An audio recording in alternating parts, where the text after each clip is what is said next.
Question we get from a lot of people is, can I afford a franchise? The first thing you do is really have to take a hard look at your finances. What you need to live on is just as important as what it costs to invest. So the first step is to figure out, what's the investment? What's the working capital? When can I break even on this? Do I have to cover the first year of expenses? Am I going to have losses? And at the same time, you're looking at your personal living expenses. You have a family to support. You might have children. You might have from college coming up. So as we examine the financials, don't cut corners.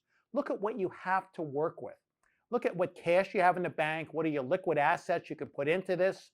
Get comfortable with the number. When you're starting to think about this, you can finance part of this, but you don't want to make sure your debt first is included in those numbers, but look at it from, I got to make the principal and interest. I got rent to pay. I got all these expenses.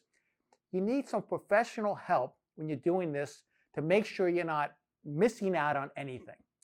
If you can't have the right amount of money, you can be very successful, but it's taking longer to get to break even than you thought. Maybe the people aren't paying you as quickly as you thought. Maybe your accounts receivable are costing you got a payroll to meet on Friday. So you have to take a hard look at your finances. What cash do I have on hand? What can I expect? As you start to build out this business projection and model, remember, you're going to be living this day in, day out. It's going to be a part of your life. So take your time and do the research. If you need some help preparing this, I'm Jack Armstrong. We can talk about the financial realities of a business, what the first year looks like. Don't count on yourself being profitable right away. It's going to take time to build a business. Again, I'm Jack Armstrong. Call, text me. Would love to talk to you about this. How do we help you prepare for the financial realities?